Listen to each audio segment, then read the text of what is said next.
ناظرین، ڈار صاحب کیا فرما رہے ہیں؟ ڈار صاحب جو ہے وہ یہ کہہ رہے ہیں کہ ملک سے اس وقت جو ہے جو فلائٹ آف کیپٹل ہو رہی ہے، کچھ اسمگلنگ ہو رہی ہے، ان کے بس میں کچھ ہے کوئی نہیں ہے.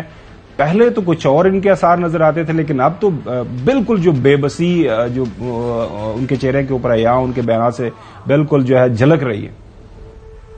تین چیزیں have been going very rapidly wrong. Number one, the smuggling of dollars from Pakistan to a neighboring country. Number دو، ہم ویٹ امپورٹ کر رہے ہیں، we are short of wheat and ہم اپنا فورن ایکسچینج خرچ کر رہے ہیں، وہ بھی ہو رہی ہے، اسمگل ہو رہی. تیسری، فرٹیلائزر بھی پاکستان سے وہ بھی اسمگل ہو رہی ہے. ویسے مجھے سمجھ نہیں آئی کہ یہ ڈار صاحب کو یہ بتانا چاہیے تھا کہ کیا ہم اطلاع دے رہے ہیں. مطلب آپ کی کون سے کوئی بنانا ریپبلک میں ہیں، کون سے لالا لینڈ کے اندر آپ موجود ہیں؟ وفاقی حکومت آپ کے پاس ہے، بارڈر ایریا کی جو مینجمنٹ ہے وہ جو ہے فیڈرل گورنمنٹ کی رسپانسبلٹی ہے. ایک جو لمبی چوڑی جو باڑ کا ہم نے سنا تھا ارب روپے اس کے اوپر لگے، وہاں پہ ڈپلائمنٹ ہے، سب کچھ ہے. تو اسمگلنگ کیا ہوا میں ہو رہی ہے؟ کوئی خلائی مخلوق جو ہے چیزوں کو اسمگل کر رہی ہے؟ کہاں پہ پیسہ جا رہا ہے؟ یہ ہمارے ساتھ ابھی موجود ہیں ملک بوستان صاحب، صدر پاکستان ہیں فوریکس ایسوسی ایشن کے. ملک صاحب بہت شکریہ پروگرام میں شرکت کا. تھوڑا سا آپ ہمیں ہی گائیڈ کر دیں کہ یہ جو پیسے باہر جا رہے ہیں، جو اسمگلنگ ہو رہی ہے، جو ڈار صاحب بتا رہے ہیں، جو گندم ہے، پیسے ہیں، فرٹیلائزر ہے، اور 30-40 روپے کا فرق ہے، اور جو اوپن مارکیٹ اور بینکس کی جو ریٹ ہے اس کے اندر بھی فرق ہے. تو یہ اسمگلنگ کیسے ہو رہی ہے؟ اس کو آپ لوگوں نے روکنا ہے، ڈار صاحب نے روکنا ہے، یا پھر میری اور چودھری غلام حسین کی ڈیوٹی لگا دیں، ہم کوئی کام کریں جا کے بارڈر کے اوپر؟ دیکھو، سب سے بڑا سوال تو یہ ہے کہ ڈالر تو بہت چھوٹا سا اسمگلنگ کرنا بڑا آسان، چھوٹا سا پیکٹ پڑتا ہے، لیکن جس ملک سے گندم اور یوریا اسمگلنگ ہو جائے تو وہ بڑی افسوس کا مقام ہے، اس کا حجم تو بہت بڑا ہوتا ہے آپ کے سامنے. تو یہ جو بات آپ کر رہے تھے کہ ہماری جو میں نے پریس کانفرنس کی ہے جس کی وجہ سے کافی لوگوں نے آنکھیں کھلی ہیں ان کی، اور ان کو پہلی بار پتہ چلا ہے کہ اتنا بڑا اماؤنٹ $2 ارب کا پاکستان سے افغانستان کی طرف شفٹ ہو رہا ہے، تو اس کو روکا کیسے جائے؟ اب سب سے بڑا مسئلہ یہ ہے، اور کیوں رہا ہے. تو اس میں سب سے زیادہ تو ہمارے اپنے بارڈر انوالو ہیں، جو کہ حکومت نے جب سے ڈیوٹی لگائی ہے ان چیزوں پہ جو کہ پاکستان میڈ ان پاکستان ہے، تاکہ وہ لوگ اپنی چیزیں خریدیں. لیکن ہماری قوم بھی اللہ ہی حافظ ہے، اس کے بعد جس کے پاس پیسے ہے وہ ہر حالت میں امپورٹڈ چیز ہی خریدنا چاہتا ہے، اور اس پہ انہوں نے 200% پہ ڈیوٹی لگائی، پھر 400 لگائی، 600% تک لے گئے. لیکن اللہ اس قوم کو ہدایت دے، انہوں نے پھر ہمارے امپورٹروں نے اس کا حلیہ نکالا کہ افغان ٹرانزٹ کے ذریعے منگانا شروع کر دی. تو کیونکہ یہاں سے افغان 2010 سے ہمارا افغان حکومت کے ساتھ جو معاہدہ ہے، جتنے بھی کنسائنمنٹ گوڈز آئیں گے پاکستان کے رستے وہ CLEA سے افغانستان جائیں گے، اور وہاں سے کوئی ڈیوٹی یہاں پاکستان سے نہیں ان پہ چارج ہوئے گی. وہاں کے کیوں یہ چیزیں ساری ڈیوٹی فری ہیں. اب ان کے پاس اس کا حل پیسے کہاں سے لیں، کیونکہ یہ تو غیر قانونی تجارت تھی، اس کے ان کے افغان سیکشن لگی ہوئی ہیں، نہ ان کے پاس ڈالر ہیں.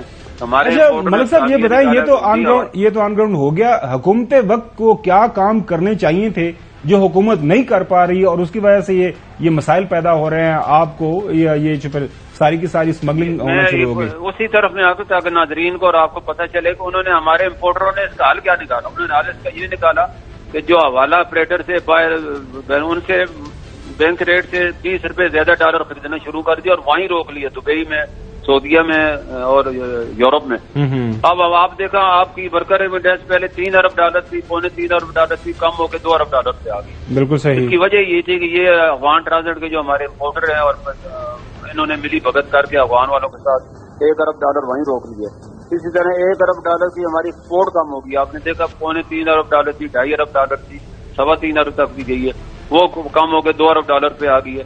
ہمارے ایکسپورٹر نے کیا ہے، اس گنگا میں پیسے انہوں نے بھی انڈر انویسٹنگ شروع کر دی ہے، اور وہاں پہ وہ ڈالر وہاں یا تو اسی کے افغان ٹرانزٹ کے ذریعے امپورٹ کر رہے اس پیسے سے، یا پھر وہیں بیچ رہے ہیں. تو یہ $2 ارب سیدھے آپ کے ڈیٹا کے اوپر نظر آ رہے ہیں. باقی یہاں پہ حکومت نے جو کام کرنے ہیں، میں نے ان سے کہا ہے کہ آپ اس وقت ہماری جتنی بھی کوئلہ امپورٹ ہو رہا ہے ڈیلی، ہمارا 25,000 ٹن $12 ملین کا کوئلہ آتا ہے پاکستان میں، اور اس کی معاہدہ یہ تھا کہ پاکستانی روپے میں وہ ان کے لوگ وصول کریں گے، لیکن وہ ہمارے امپورٹر کہتے نہیں جی ہمیں یا ڈالر دیں یا دبئی میں درہم دیں. تو میں نے حکومت کہا ہے کہ آپ ان سے افغانی میں اور پاکستانی میں معاہدہ کر لیں تاکہ افغان ٹریڈ جو ہے ڈالر پہ کیش ہر چیز پہ پابندی لگائیں، غیر قانونی ہو جاتی ہے تو اس سے جو ہے کہ ہمارا یہ ڈیمانڈ ہے یہ ختم ہو جائے گی.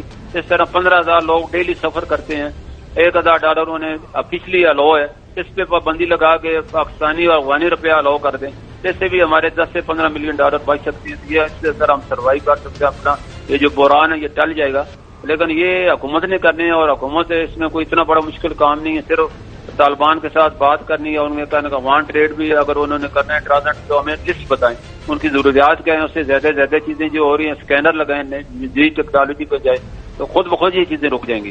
اچھا چودھری غلام حسین بھی آپ سے پوچھنا چاہ رہے ہیں اور میں اس پہ تھوڑا سا کامنٹ کر دوں چودھری صاحب، یہ جو کام ہو رہا ہے جس طرح بڑی عام سی چیزیں ہیں جو کام کرنے والی ہیں، آپ کو کیا لگ رہا ہے کہ حکومت انٹرسٹڈ نہیں ہے یا پھر کل جس طرح ڈاکٹر اشفاق حسن صاحب نے ہمیں بتایا کہ ایک پلان کے ذریعے ملک کو ولنریبل کیا جا رہا ہے معاشی طور پہ تاکہ ملک کو ایک ایسی نہج پہ پہنچا دیا جائے، کچھ فیصلے کروانے ہیں، وہ پتہ نہیں کون سے فیصلے کروانے ہیں. میں دونوں صاحبان مرزا عبد الرحمان سے بھی اور ملک بوستان صاحب سے بھی، ان کو یہ لمبا عرصہ ہو گیا ہے فوریکس کے یہ ہر دفعہ صدر بن جاتے ہیں، اس کا مطلب ان کی قیادت کی اندر صلاحیتیں ہیں.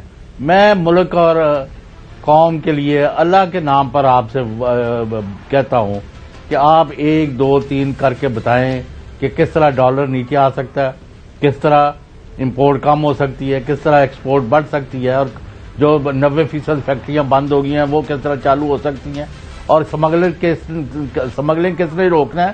یہ رونا دھونا ہر وقت ہائے لٹے گئے مارے گئے، اس کے ساتھ تو کوئی کام نہیں بڑھے گا. ہم نے ملک کو اپنے پاؤں پر کھڑا کرنا ہے. گورنمنٹ جو آتی جاتی رہتی ہے اس سے ہمیں غرض نہیں ہے. اگر 9 اپریل تک بقول ڈاکٹر اشفاق کے کوئی انڈیکیٹر نیگیٹو نہیں تھا تو ہون کیڑی بلی پی گئی ہے کہ سوائے اپنے مقدمے ختم کرانا، لوٹ مار کو رواج دینا اور اربوں روپے جو ہے باہر ملک لوگ یہاں سے بھاگ رہے ہیں اور انہوں نے ڈالر بھی لے کے جا رہے ہیں، اور یعنی جو پاکستان کا قیمتی سرمایہ ہے، انجینئر، ڈاکٹر، ٹیکنوکریٹس اور اسکل لیبر، وہ سارے ملک کا خیر بات کہہ کے بھاگ رہے. وہ کہتے جدوں اٹھے بیٹھے ہیں ان کو کوئی تکلیف نہیں ہے تو ہم نے یہاں کیا کرنا ہے. تو یہ کیا ماحول بنایا ہے ملک صاحب؟ ہم نے آپ کو جانے نہیں دینا. آپ 1 2 3 کر کے آج یہ کہیں کہ وزیر اعظم صاحب یا تو یہ کام کریں تو یا ساری جان کھیلنا. جی ملک صاحب. نہیں، میں آپ کا بڑا اچھا سوال ہے اور یہ پوری قوم سننا بھی چاہتی ہے اس کے جواب.